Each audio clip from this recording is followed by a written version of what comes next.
السلام علیکم دوستو، کیسے ہیں آپ سب؟ میں زبینہ فیاض ایک بار پھر آپ کے ساتھ۔ تو سنیے، عورت بھی انسان ہے۔ آپ 5 بار گھر سے باہر جاتے ہو، عورت 10 بار کام چھوڑ کر دروازے پر آتی ہے، دروازہ بند کرنے اور کھولنے۔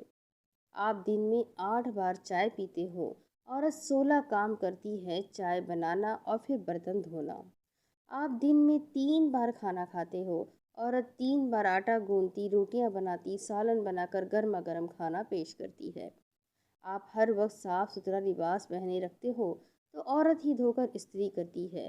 آپ صفائی پسند ہو تو عورت ہی گھر کی صفائی کرتی ہے۔ آپ یا گھر کا کوئی بھی فرد بیمار ہو تو عورت ہی راتیں جاگ جاگ کر تیمارداری بھی کرتی ہے۔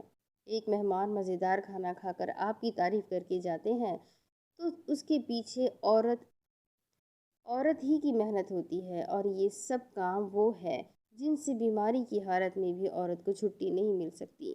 اس کے علاوہ اگر وہ کچھ اور کام کر کے پیسہ کما کر آپ کی مالی مدد کر رہی ہے تو وہ اس کا ایکسٹرا کام ہے۔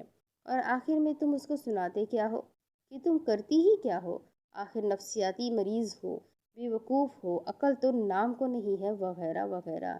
بھائی، عورت بھی انسان ہے، ذرا نہیں پورا سوچئے۔ تو یہ چھوٹا سا قصہ بھی یہیں ختم ہوتا ہے۔ امید کرتی ہوں آپ لوگوں کو بات سمجھ آ گئی ہوگی۔ جو لوگ اپنے گھروں کی عورتوں کی عزت نہیں کرتے، ان کا ساتھ نہیں دیتے، ان کی تعریف نہیں کر سکتے، ان لوگوں تک اس ویڈیو کو ضرور پہنچائیے۔ ملتے ہیں اگلے ویڈیو میں، تب تک کے لیے اپنا خوب سارا خیال رکھیں، دعاؤں میں یاد رکھیں۔ اللہ حافظ۔